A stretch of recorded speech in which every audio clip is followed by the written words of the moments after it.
Comment distinguer l'étudiant low level de l'étudiant high level? Puisque tu te prépares à faire ta rentrée grappling, il s'agit de savoir dans quelle catégorie est-ce que tu vas jouer. Est-ce que tu seras low ou est-ce que tu seras high? Eh bien, je vais prendre 3 profils pour expliciter mon raisonnement. On va commencer par celui que j'appellerai le jeune grappleur ambitieux et naïf. C'est un jeune qui vient me voir qui me dit « Mais tu sais, moi, JS, je voudrais ressembler à Gordon Ryan. » Waouh, Gordon Ryan, mais c'est super ça. Dis-moi un peu, est-ce que tu pourrais me donner la définition du grappling? Ah, le grappling, eh bien, c'est un peu... Attends. Si tu veux être comme Gordon Ryan, tu as intérêt à être aussi précis dans tes définitions et notamment la définition du domaine qu'est le grappling. Un étudiant high level va s'intéresser, même s'il n'est qu'au tout début, à la terminologie, à la précision et aux bonnes définitions. Prenons le profil numéro 2, celui que j'appellerais le technocrate nonchalant. Qui est ce garçon? Eh bien, ancien pensionnaire des hautes écoles de commerce, il a désormais du temps, il voudrait s'adonner au grappling. Il me dit, écoute, yes, moi je voudrais être vraiment compétent. Ah bon? Ah oui, je voudrais être compétent. Mais alors, c'est quoi ton plan? Eh bien, mon plan, c'est de venir tout le temps aux entraînements, aux open mat et de voir des partenaires, de faire des sparring. Et les accumuler autant que possible.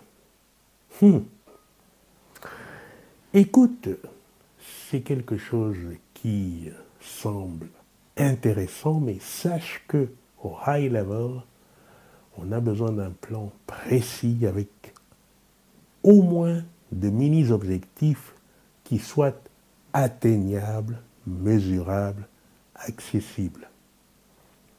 Quand on n'a pas de plan et qu'on procède que par tâtons, eh bien on est dans le low level.